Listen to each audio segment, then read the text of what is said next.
दरो दीवार पे हसरत से नजर करते हैं, खुश रहो अहले वतन हम तो सफर करते हैं। बंगाल में चुनाव हो और राइटर्स बिल्डिंग का नाम ना आए, यह संभव नहीं है। चुनावी मौसम में राइटर्स बिल्डिंग एक सवाल बन जाती है, क्या सत्ता केवल बदलती है या उसकी शैली भी बदलती है? जिस इमारत से कभी विदेशी हुकूमत के आदेश निकले, वहीं से लोकतंत्र फैसले भी निकले। यह इमारत बताती है कि सत्ता अस्थायी नहीं होती, लेकिन सत्ता का प्रतीक हमेशा राजनीति में जिंदा रहता है। राइटर्स बिल्डिंग की दीवारें सिर्फ इतिहास नहीं जानती, वो सत्ता के उतार चढ़ाव की साक्षी है। यह इमारत कहती है कि कल आदेश राइटर्स लिखते थे, आज फैसला वोटर्स करते हैं, और शायद यही लोकतंत्र की सबसे बड़ी कहानी भी है। राइटर्स बिल्डिंग आज भले रोजमर्रा का सचिवालय ना हो, लेकिन यह सब भी राजनीतिक स्मृति का केंद्र है। पीबीडी बाग का नाम क्रांतिकारियों बिनोय बोस, बादल गुप्ता, दिनेश गुप्ता के नाम पर है।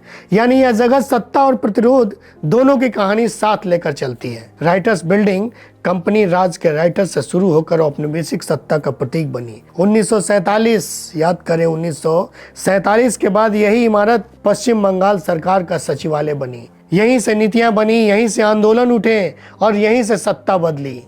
वामपंथी शासन के लंबे दौर में राइटर्स बिल्डिंग राज्य की नीतियों का तंत्रिका तंत्र रही।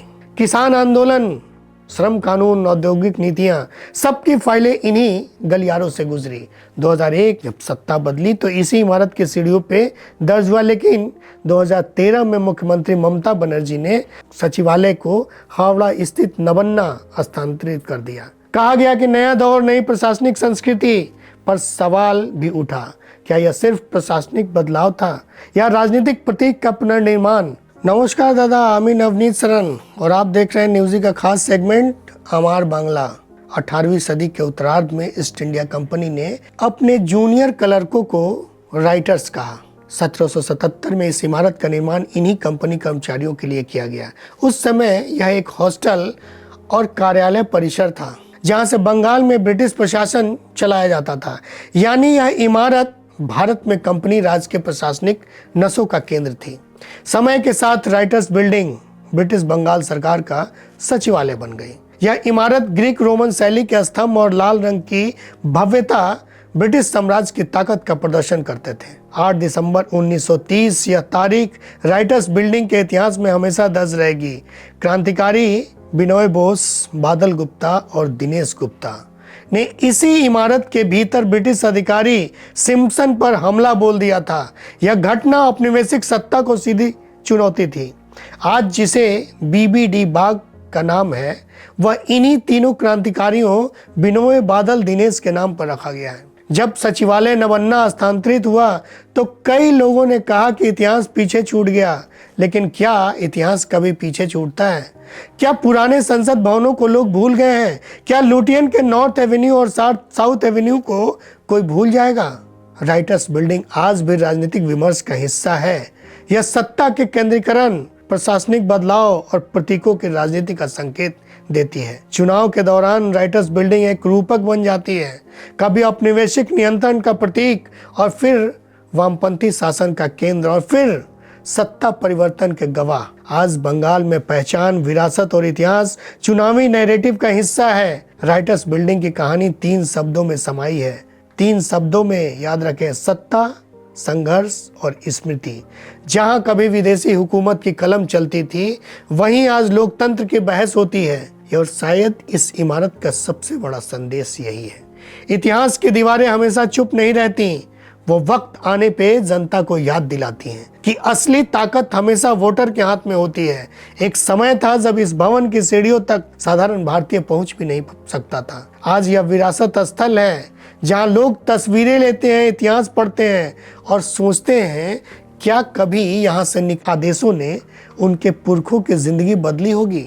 आज की राजनीति में विरासत सिर्फ संरक्षण का विषय नहीं है, बल्कि नैरेटिव का हिस्सा है। राइटर्स बिल्डिंग यह याद दिलाती है कि जो सत्ता जनता से दूर हो जाती है, वह अंततः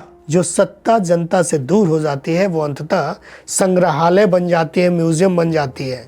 औपनिवेशिक शासन खुद को अस्थायी समझता था, लेकिन इतिहास ने साबित किया कि जनता की इच्छा से बड़ी कोई ताकत नहीं है। चुनाव के मौसम में जब नेता सत्ता की बात करते हैं तो राइटर्स बिल्डिंग की दीवारें मानो फुसफुसाती हैं। सत्ता अस्थायी है, संविधान अस्थायी है। यह इमारत हमें याद दिलाती है कि शासन का स्वरूप बदल सकता है पर जनता की आकांक्षाएं हमेशा केंद्र में रहती हैं। राइटर्स बिल्डिंग की कहानी चार सिमटी नहीं है, यह हर चुनाव के साथ एक नया अध्याय लिखती है।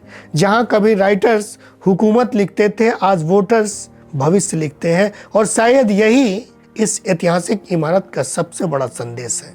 इतिहास चाहे जितना भव्य क्यों ना हो, आखिरकार जनता की आवाज ही अंतिम अध्याय लिखती है। राइटर्स बिल्डिंग के इतिहास की सबसे रोमांचक घटना 8 दिसंबर 1930 को हुई थी। उस समय यह ब्रिटिश सत्ता का केंद्र था। कहानी थी 3 युवा क्रांतिकारी जो पहले भी बताया हमने, बेनोय बसु, बादल गुप्ता और दिनेश गुप्ता। यूरोपीय पोशाक पहनकर इमारत में दाखिल हुए।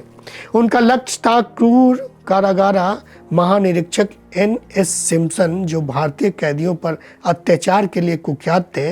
उन्होंने सिम्पसन को उसके दफ्तर में ही मार गिराया। इसके बाद बिल्डिंग के गलियारों में क्रांतिकारियों और पुलिस के बीच भीषण गोलीबारी हुई, जिसे कॉरिडोर वार के नाम से जाना जाता है।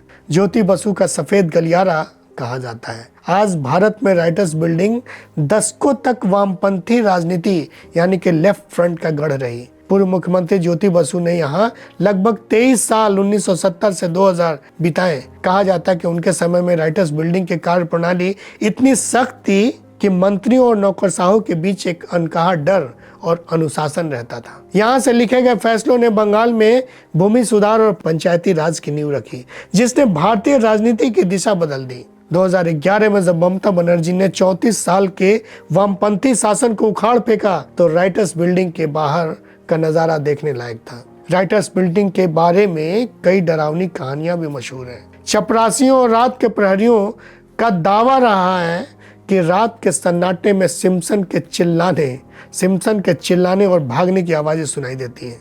हालांकि ये कहानियां कपोल कल्पित हो सकती हैं, लेकिन इसकी ऊंची छतें, लंबे अंधेरे गलियारे और पुराने वास्तुकला इसे एक रहस्यमयी आभा देती है। कहा जाता है कि राइटर्स बिल्डिंग के नीचे कुछ छोटे तहखाने और रास्ते थे जो उसे पास की अन्य प्रशासनिक इमारतों या हुगली नदी के करीब के हिस्सों से जोड़ते थे। इनका इस्तेमाल तब किया जाता था जब बाहर प्रदर्शनकारी उग्र हो जाते थे। यह फाइलों का कब्रिस्तान था। मरम्मत के दौरान एक ब्लॉक में ऐसी हजारों फाइलें मिली जो 100 साल से भी पुरानी थी। 100 साल मानिए फाइल कब्रिस्तान। इनमें ब्रिटिश काल के जासूसों की रिपोर्ट और क्रांतिकारियों की गतिविधियों के गुप्त रिकॉर्ड थे। ब्लॉक नंबर 1 का रहस्य जो मुख्यमंत्री का कमरा था। यह कमरा इस पूरी इमारत का हृदय हार्ट माना जाता था। यहाँ की खिड़कियां बहुत ऊंची और मोटी थी, जिन्हें विशेष रूप से सुरक्षा के लिए बनाया गया था। श्रापित इतिहास का भी डर है इस बिल्डिंग से। राजनीतिक गलियारों में एक पुरानी चर्चा यह भी थी कि राइटर्स बिल्डिंग में बैठने वाला हर मुख्यमंत्री किसी न किसी बड़े संकट का सामना करता है। सिद्धार्थ शंकर रॉय 1970 का दशक के समय नक्सल आंदोलन चरम पर था। ज्योति बसु के समय कई बड़े विवाद और आर्थिक चुनौतियां रही।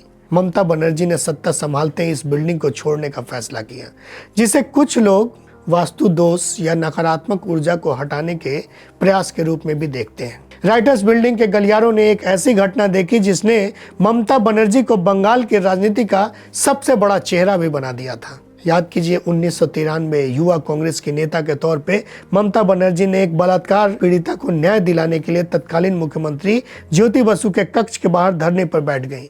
पुलिस ने उन्हें जबरन खींचकर वहां से हटाया और गिरफ्तार कर लिया। उस दिन उन्होंने कसम खाई थी कि वह इस इमारत में तभी लौटेंगे जब वह खुद मुख्यमंत्री बनेंगी।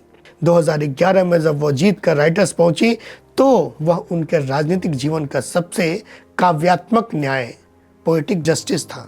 राइटर्स बिल्डिंग की दीवारें ईंट पत्थर का ढांचा नहीं बल्कि बंगाल के पतन, उत्थान और इनकलाब की मुख्य गवाह है। कभी यहाँ ब्रिटिश हुकूमत की साजिशें रची जाती थी तो कभी क्रांतिकारियों की गोलियों ने यहाँ का सन्नाटा तोड़ा।